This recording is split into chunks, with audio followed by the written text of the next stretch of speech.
Hi, I'm your friend Claude, here as always with just Jamie. And today we are going to get a little personal in our continuing coverage of all things summer on the N.E.R.D.Bomber podcast.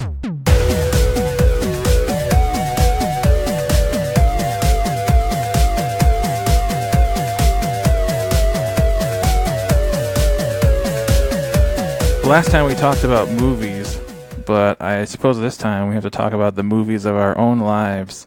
Do you have your Wayback Machine started up, sir?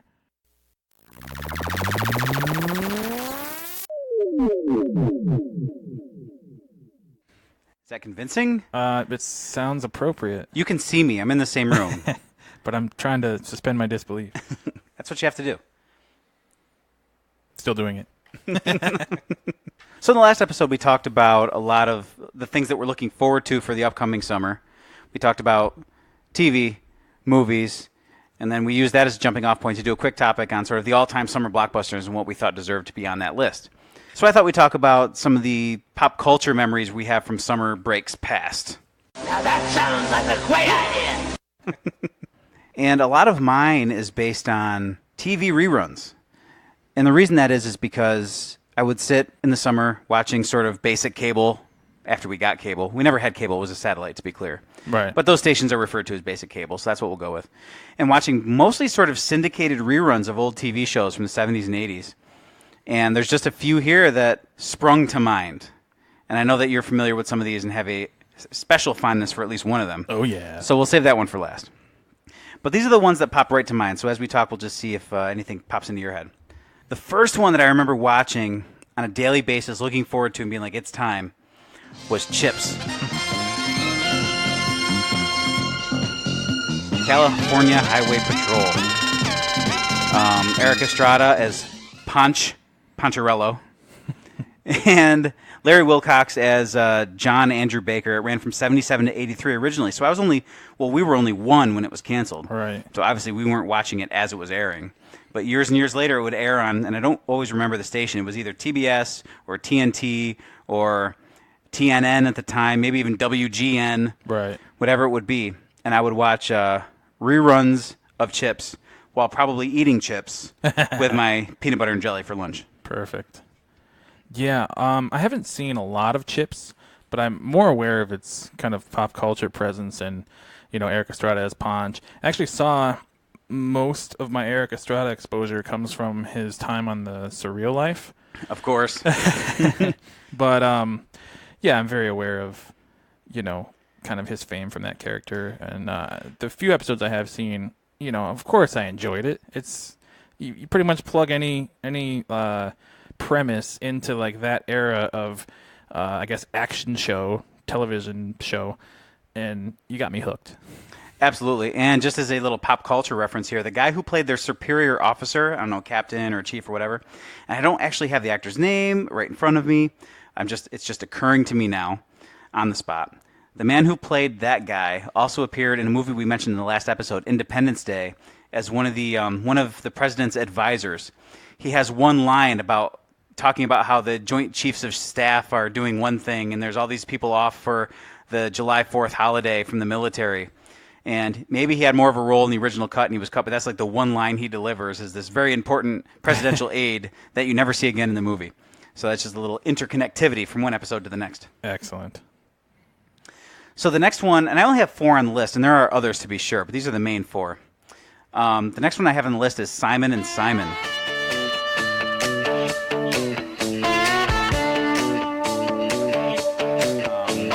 Starring Gerald McRaney as Rick and Jameson Parker as Andrew Jackson, AJ. Rick is the less refined but still pleasant United States Marine Corps veteran with a penchant for cowboy boots, denim, and four-wheel drive pickups. And AJ Simon is a college graduate with a Wall Street look.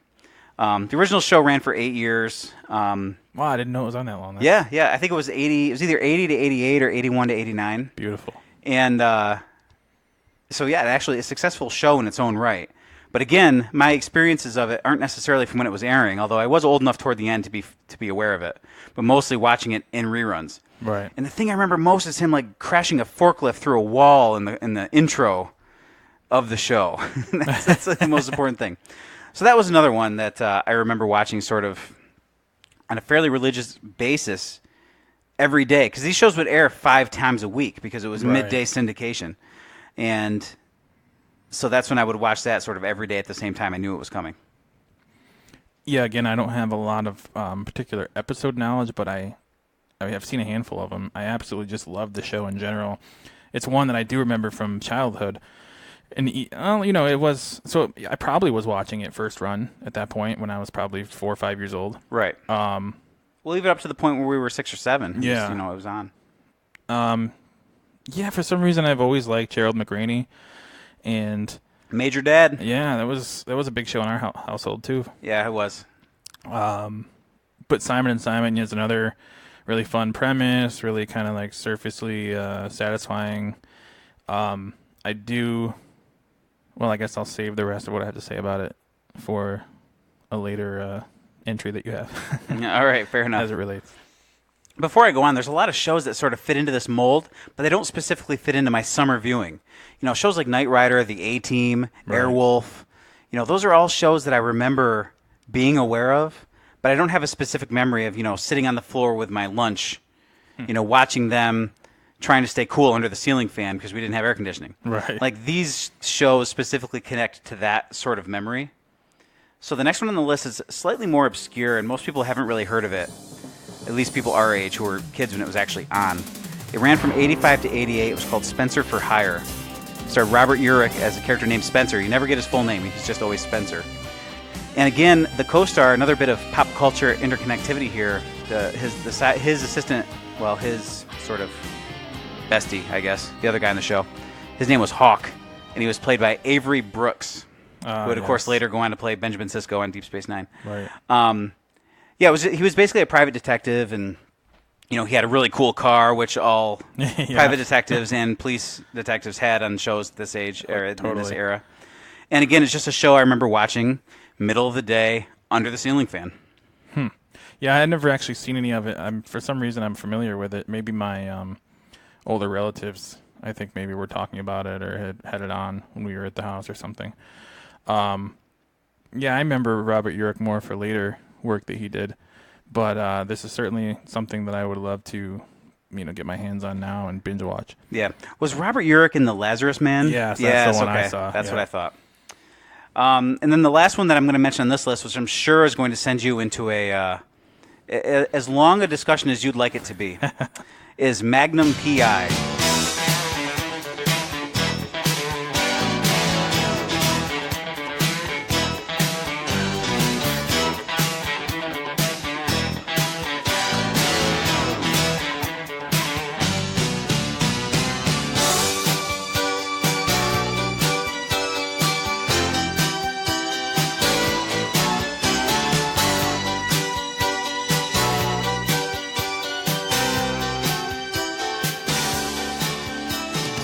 One of my favorite TV show intros of all time.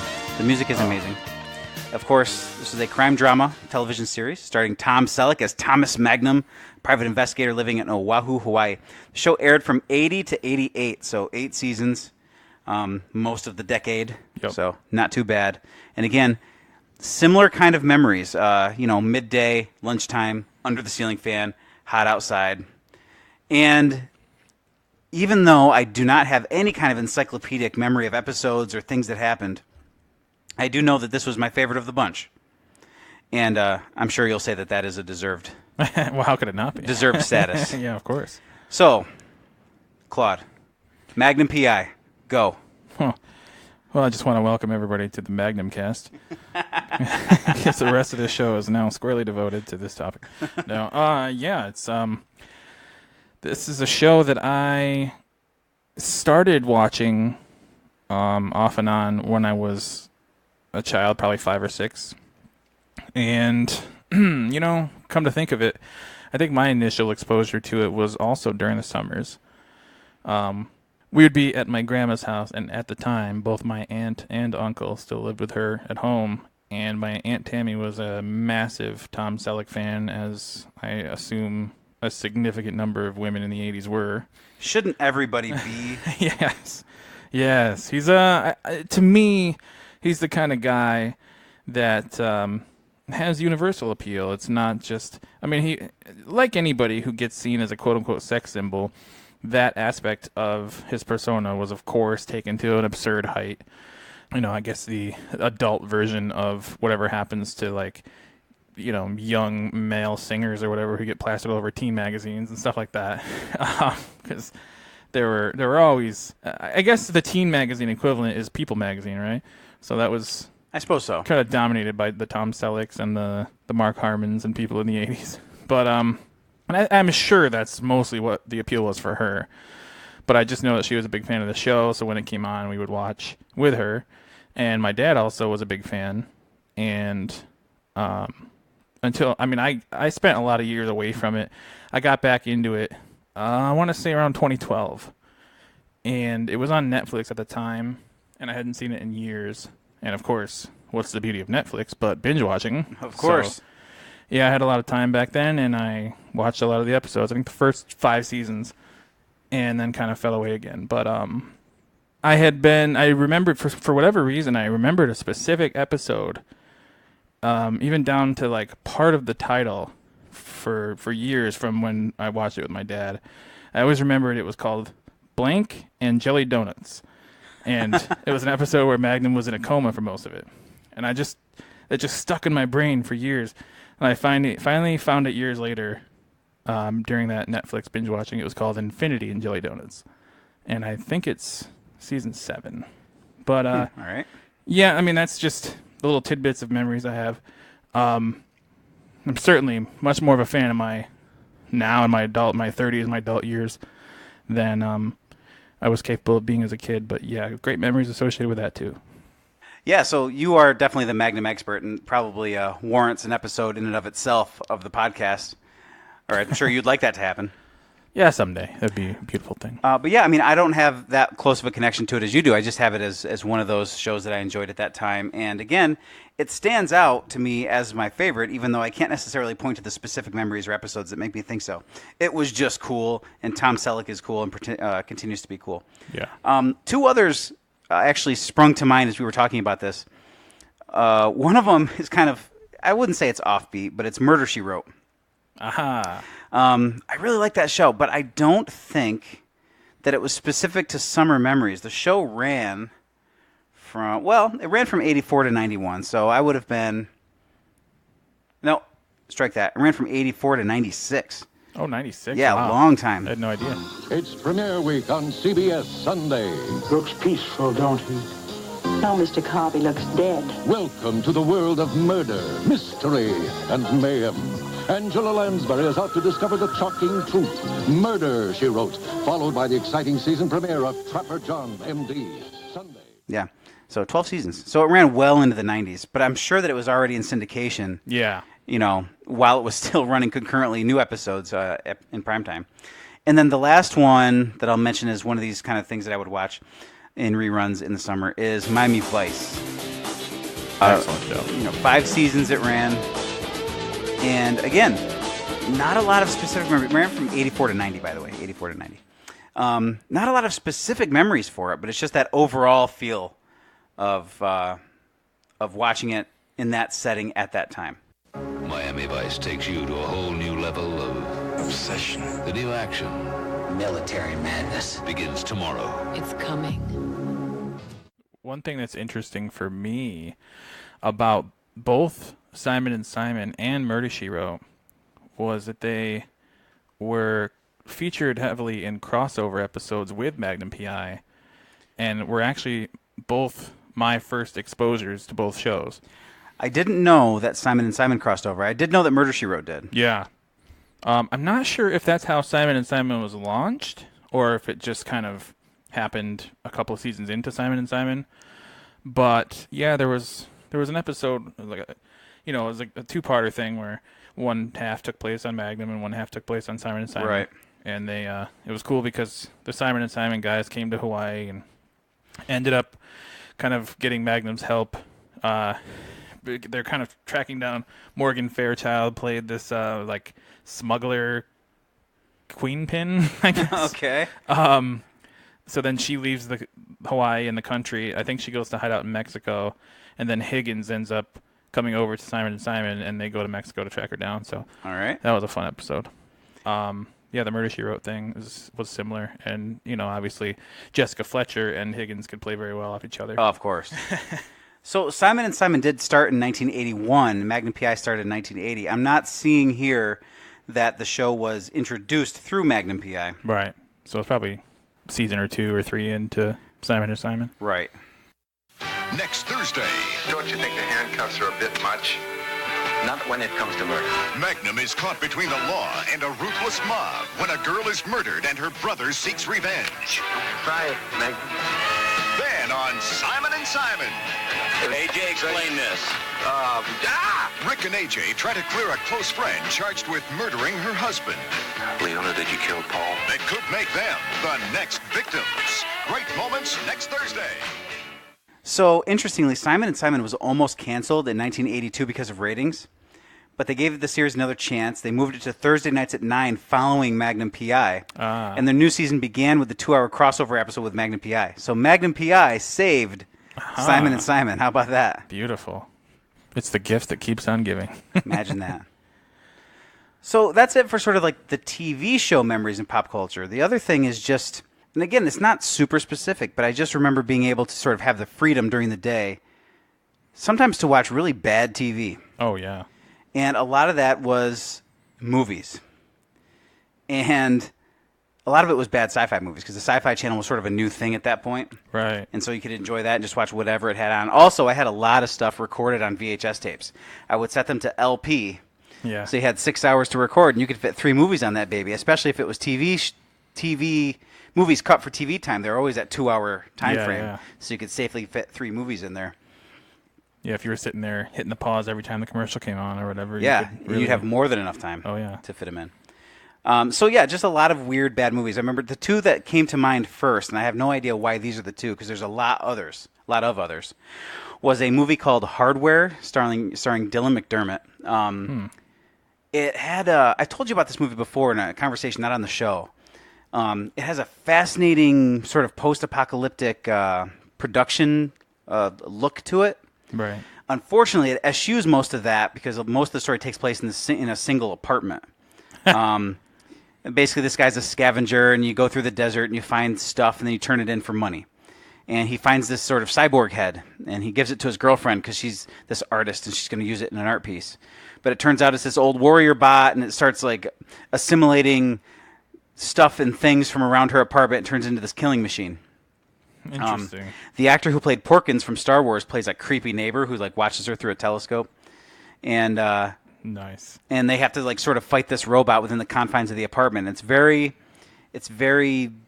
what's the word when you don't like small spaces? Claustrophobic. It's very claustrophobic. Thank you. Don't know why that wasn't happening.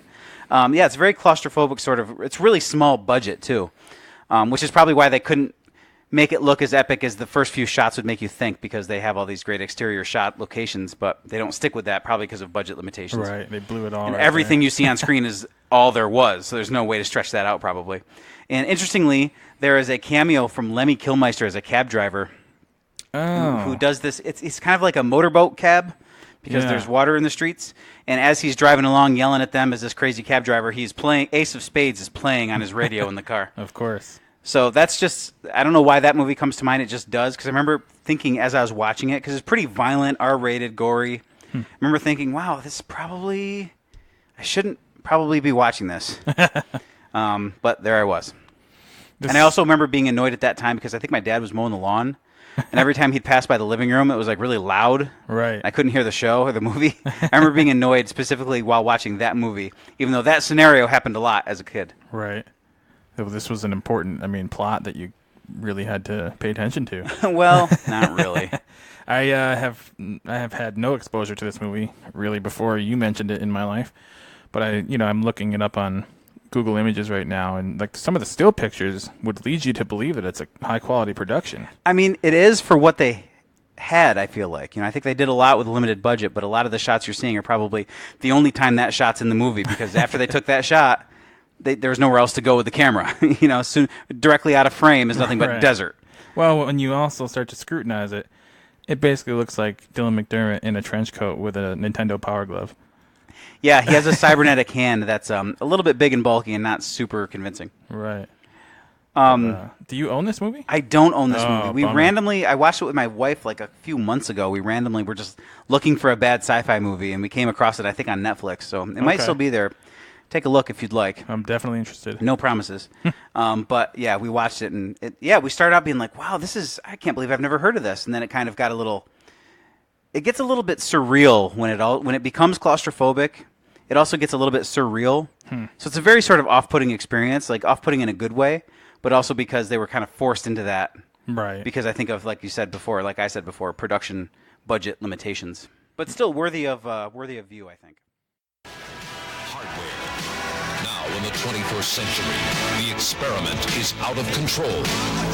Us Magazine gives it 3.5 stars and calls it as terrifying as Alien, as disturbing as 1984. WOR says, the most thought-provoking film since A Clockwork Orange. And Fangoria Magazine calls it the best science fiction horror film of the year. Hardware. You can't stop progress. Okay. And then the other random one, and I could come up with more random ones probably off the top of my head, but the other one that popped directly to mind was a movie called The Arrival. Not to be confused with the recent sci-fi movie Arrival. Right. This was one that starred Charlie Sheen and Ron Silver. I believe I have seen this. It was really good, and I haven't been able to find it anywhere. Like, I've been trying to watch it again, and it doesn't seem to be streaming on any... I mean, I guess I could rent it. I don't really like renting. I'd like to watch them for free. Yeah. But, yeah, it was really weird, different movies. Charlie Sheen, it kind of... I put it on the same tape as the movie Contact, because I had Contact recorded on a VHS. Yeah, that makes sense. So as a kid, they seemed similar because Charlie Sheen, I don't know if he's exactly an astronomer, but I remember him listening to like radio telescopes, and of course that's very reminiscent of Contact. And of course, Contact is a very different kind of movie. It's more of a heady, intellectual sci-fi movie. And The Arrival is basically an action movie. But I really like it. These aliens kind of wear human disguises, and he sees somebody who looks exactly like somebody else, and he's kind of a little bit of a conspiracy theorist, and he puts it all together, and misadventures ensue. But for some reason, that one stuck out to my head as a movie that I really liked as a kid that I let slip away from my sphere, and I haven't been able to find it or reattain it in any capacity in recent years. Yeah, I remember this from when it came out, like being aware of it. I didn't see it then. I also something I read, maybe like a recap of 90s movies or something, had it listed as better than I guess its reputation, or as you would suspect.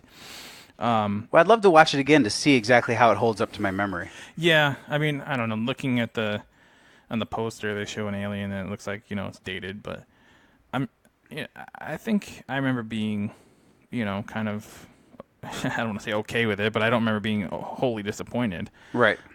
They do have him listed in the synopsis here as a radio astronomer. All right. Who discovers evidence of intelligent alien life and quickly gets thrown into the middle of a conspiracy. I'd say my synopsis is pretty close to that, if not quite as succinctly put. Exactly. Also, Terry Polo from Meet the Parents fame. Oh, okay. All right. She must have been fairly early in her career. Right. Why did they leave? They didn't. How do you know? Because we aren't dead yet.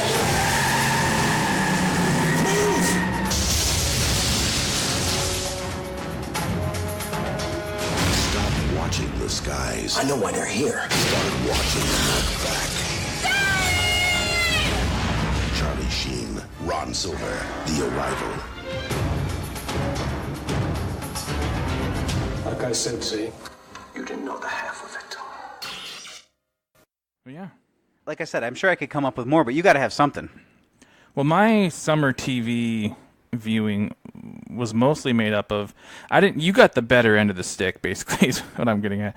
I would have killed for, like, Magnum P.I. or, adventure shows. Most of mine was made up of soap operas and old sitcoms.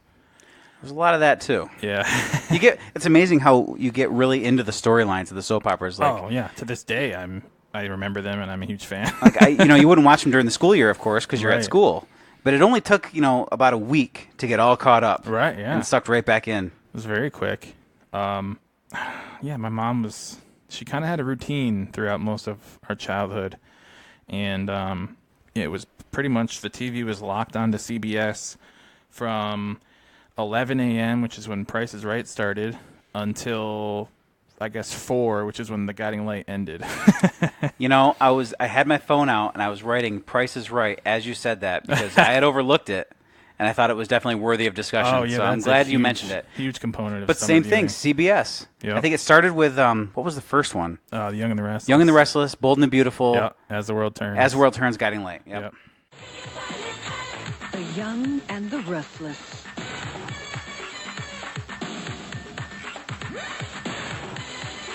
The Bold and the Beautiful.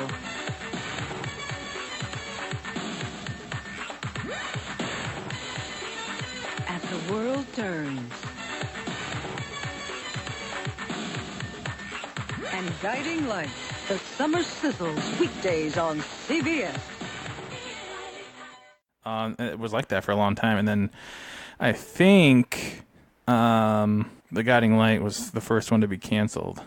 I remember that being my favorite for some reason. Yeah. I don't know why. I couldn't tell you why. I remember the Bold and the Beautiful always seemed like a little bit superfluous. Yeah, and the I think Guiding it Light was seemed like shorter the best too. one. Yeah, it was a half hour. Yeah. I remember the Guiding Light always seemed like the most legitimate TV show. Because the soap operas are all kind of nonsense. Well, the Guiding Light was the longest running too. That started in like the 50s. Well, it started on radio, I want to say. You might be right. Yeah. The Young and the Restless was always my favorite for whatever reason. But if a young male can have a favorite soap opera, you're allowed. Yeah. In this day and age, come on now. That was the go-to. I think. I don't know. I guess maybe because it was first, and that kind of held my interest the longest, and then my interest waned with each show. Oh, maybe. Lineup. Yeah, yeah. But I remember my dad and my sister for some reason locked on at the Guiding Light, and that was their thing. But yeah, I mean, who hasn't not only spent summers with Bob Barker, but also skipped school many times and had that be a staple of their day? It's still the when case. doing so. When you're homesick, you're watching The Price is Right, even now that it's Drew Carey. Yeah, actually, recently, I don't think I called in sick. I think I had a random day off and just happened to put on daytime TV. And you get a kind of a 1-2 punch now of a new version of Let's Make a Deal with Wayne Brady. Oh, okay. And then the Drew Carey Price is Right. So it was interesting. Yeah, I've never seen that one. Yeah, The Price is Right was always a big deal. I mean, it still follows such the same format. I mean, it's, and of course, Palinko is always my favorite, even though it's the least skillful game. Yeah, exactly. $500 Plinko chip. You have 4 to go. Let's have another one. Let's have another one. Here it comes. Looking good. Right there. Looking good. Looking good. $10,000 for David. And he has 3 more Plinko chips. Oh, David. He's going to do it again. Is David going to do it again? Is he going to do it again?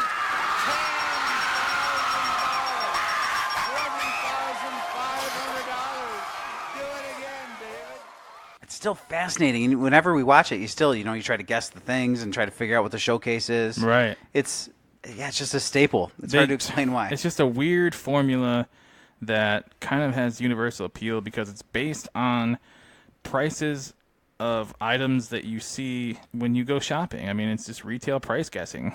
And, I mean, pretty much everybody has that experience. It's so funny and absurd to watch it too, because these people get called up, they're really excited, they're on a game show, and their game is they got to guess the price of the wort cream, and then the blender, and then the hair dryer, and then the Advil. Right. It's so absurd on its face, but we're all so used to it that we forget that part, Right. and we're just entertained by it. So that's a really interesting little piece of pop culture. I think people forget about that. The smaller things that you have to go through and focus on, like the showcases with the cars and the trips and the the entertainment packages and all that stuff.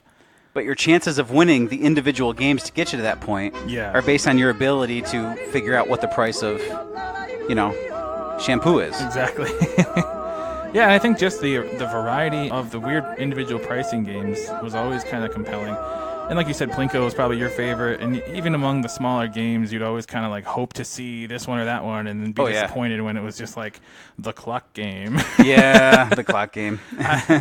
My favorite, of course, was the Actually, I don't remember the name of the game, but it's the one with the little mountain climber guy. Oh who goes yeah, off I the was edge. just because doesn't he yodel his way Yeah. up? I was just thinking of that one in my Yeah. head too. And of course, everybody has pretended at some point in their life, for whatever reason, to present an item to somebody as if you're a model from The Price is Right, male Oh, or yeah. female. You know, hey, can you hand me my bottle of water? Why, certainly. And you do the whole presentation with your hand.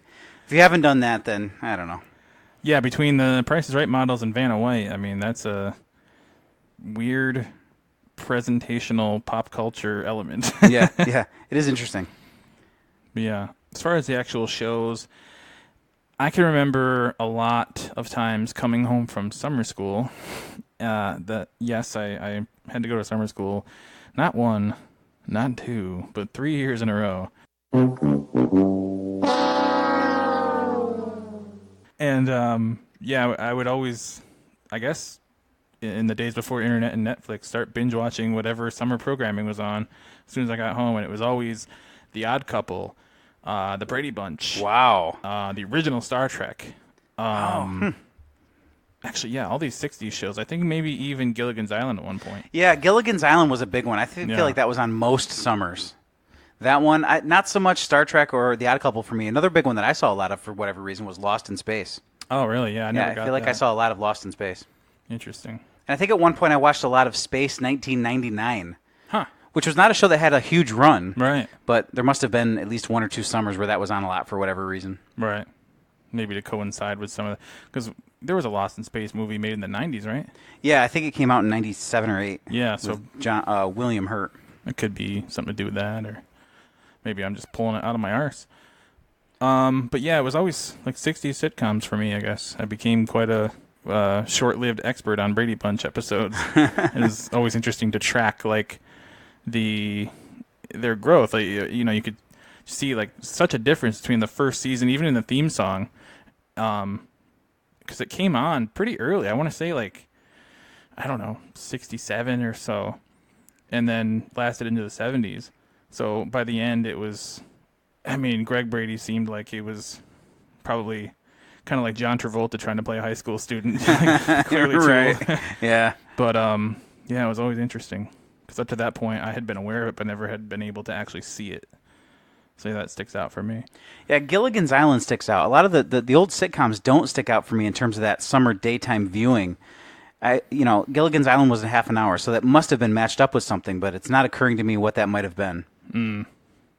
I used to like watch Hogan's Heroes or something. You know what is occurring to me that it might have bon is Little House on the Prairie. Oh, okay, yeah. That was another big time summer staple for a long time. Yeah. I don't know, most of my memories of summer and like summer vacation from school and things like that, while obviously TV played a big part, it's not my biggest memory. Mine is probably the fact that from, I would say, kindergarten through easily 5th grade, my mom babysat for our mutual friend, Zach, and his sisters. And we all kind of were there every summer hanging out together. And sometimes my cousins would be there. So you'd have, 9 kids? Never once did you call Jamie to come on over? No, actually, it's weird. I didn't really leave the house. My mom was also home, so like there was no need for me to go anywhere. Right. And she actually babysat for another mutual friend of ours, Sarah. Right. And her younger sister. So she's actually one of the people besides family that I know going the furthest back. Right. That you actually became closer friends with in the long run. Yeah. Interesting how that develops over time. Yeah, it is. Well, 5th grade, I think, is when Zach and his family moved away for good. I remember I went to see him one time after he moved. Actually, Yeah. I went and did a sleepover, and it was fun, but it was a little weird because there was a weird, separation. Yeah. You're like, oh, so I guess this is how. I guess this is what happens. Yep. Kind of the early lesson in how those things develop over time. You're like, oh, so I guess we're just not really as close as we were anymore.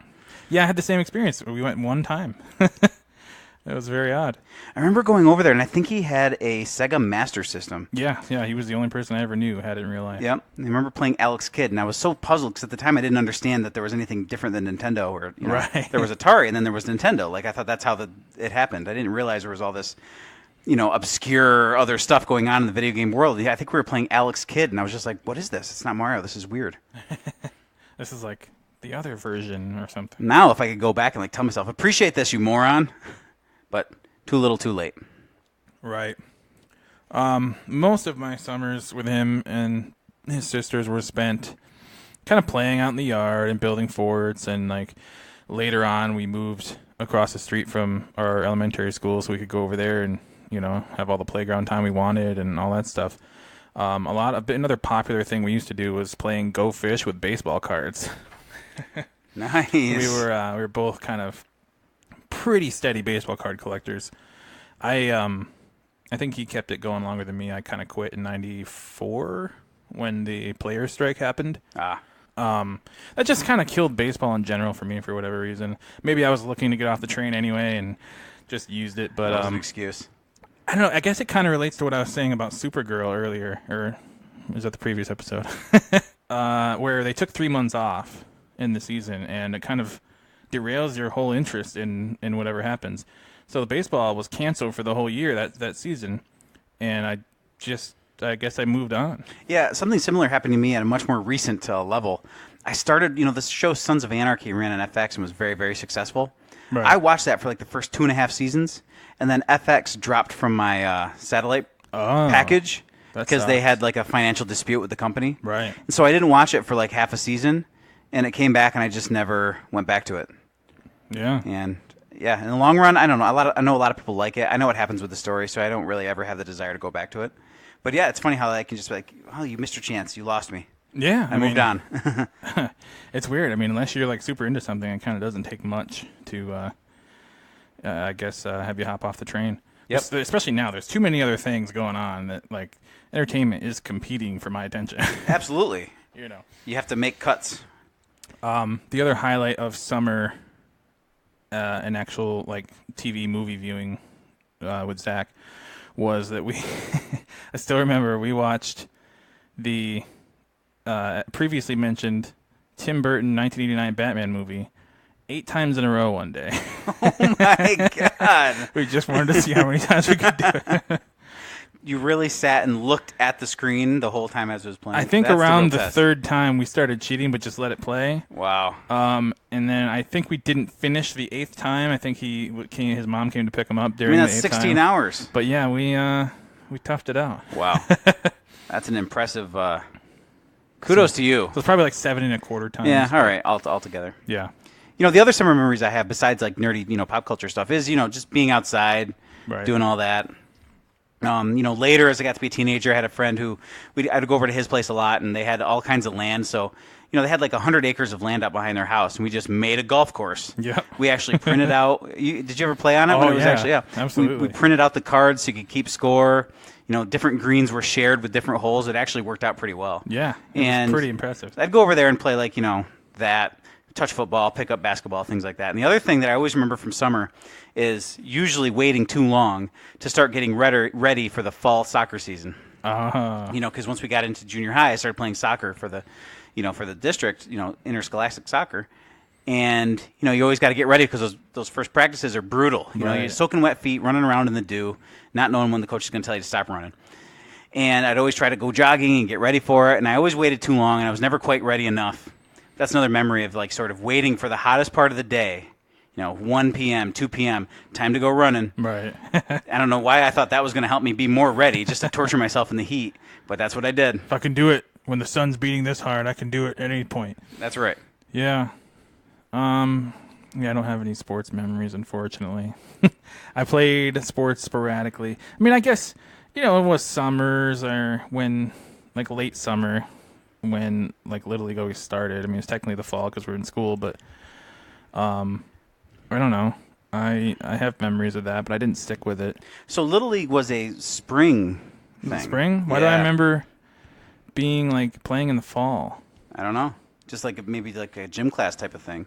So yeah, okay, no, yeah, maybe that was gym class I'm thinking of. Yeah, I definitely have a Little League memory of I don't know whether real or embellished. Playing a game in one of those brutally hot days. Right. And half the team getting heat stroke. Wow. and like I think we almost had to forfeit. I remember like coolers of Gatorade being bought and given to us halfway through. Jeez. I don't know if they would keep playing today if something like that happened. So how much Little League did you play? I don't know. It's tough. It's weird to like be able to gauge because in my mind, I have a broken up child's memory of it. Right. But I believe I played probably a total of half a season between 2 seasons. All right. So, or maybe 3/4. Should we discuss the thing? Did that happen in the summertime? It happened in Little League. So for some reason, I remember it being like not summer weather, but yeah. You can tell the tale, and then I'll tell you what everybody else says about it. Well, you will dispute my my addition to the story, of course. Well, let's work backwards. All right. I have had reconstructive rhinoplasty. That's a great segue into the story. Because during my very first little league game ever, second at bat, I took a baseball directly to my nose to the point where it completely smashed and obliterated my entire nose and left imprints of the stitches of the ball in my face. They could be seen like in the bruise that formed, which is I don't understand how, because it's not like the ball was pressed and held. Yeah, it just hit me. I've seen it happen, but I was quite grotesque for a little while there. So I was playing in left field when this happened. We were on opposing teams in this game. Yes, I saw this happen. How convenient. The story goes that Claude stepped in to a pitch, did not swing, but stepped in like he was going to swing. And that's what caused the ball to a little bit of brushback and smashed it. This was actually what caused our Little League system to pick up the use of face masks, because we played so long ago that our Little League helmets did not have protective face shields. Not at first, not until both of our very first games. Claude made sure to change that. Yep. Guess what? Safety first, and I'm going to show you why. I would go that far to prove a point, too. Broken Snapple bottle can attest to that. Exactly. It's another inside story. From my vantage point, I remember trying to swing and just not realizing that it was way above the strike zone. Or that it would just be there so fast. And in my brain, I was going to just nail it out of the park. I've seen it happen on TV so many times. Exactly. And instead, it nailed me square in the middle of my face. And I remember the feeling of it being like the worst possible version of getting water in your nose possible. Oh, man. Like in a pool or something. And that was literally the feeling of your blood and tissue liquefied inside your face. It was, I remember laying on the, dirt on home plate and looking over. I had just gotten a brand new sweet batting glove, and I looked over and it was just covered in blood. And all I could think of was like, oh man, my batting glove. And I remember the umpire leaning over me, telling me, don't worry, all that happened was you just pinched a nerve. And I'm like, but there's blood like in a pool in the dirt, like it's turning to mud. What do you mean I pinched a nerve? Like, it's weird because I both simultaneously believed him and questioned, like, didn't understand how what he was telling me didn't mesh with what I could see with my own eyes. But this adult was telling me what happened, so that's what happened. Just so desperate to try to make you feel better in that moment as you bleed out on home plate. As I bleed out, and as like every girl on my team is just bawling their eyes out, like I'm getting carted off in an ambulance on a stretcher. Oh my God! Yeah, that was hard to come back from. I did for a little bit, like I said, probably half a season or so after that. Yeah, but it just I don't know, it stopped being fun or something. I was done. Yep. I think I was content to kind of watch it on TV at that point. Let's watch the pros do this. Yeah, it's weird because we always still play it at home. I mean, obviously we're not like pitching for real. Like we're pitching. We had the baseball field across the street at the school. Right. We would go and use it, and we're not like throwing like a sixth grader with something to prove would throw it. There's some high heat. Right. But yeah, I mean, I still enjoyed baseball. I guess I just didn't want to play it. Yeah, I finished my Little League career. I never played like interscholastic baseball. Yeah. I did play like a year of summer league, like 17-year-old league, whatever that is, Legion or Babe Ruth or whatever. Right. But that was it, yeah. Baseball was never my first love anyway. Some people are really into baseball. Yeah, I guess technically it was mine, but I don't know. I don't know if that came from within or if it was just what I thought I was supposed to do. Right. Well, yeah. It was the thing that everybody did. Yeah. So we had a lot of teams at that point in our little tiny town, so everybody must have been playing. Well, plus there was no girls softball. It was like a mixed gender Little League. So I guess that's why you had so much ability to fill so many teams up with kids playing. That's true. Yeah. I hate summer.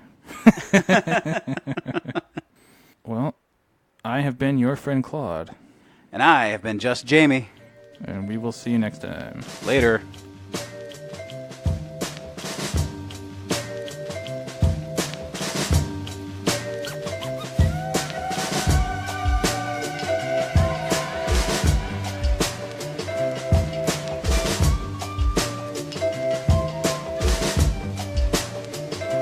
The N.E.R.D.Bomber podcast is a Ghost Factory internet production brought to you by the Wham Network.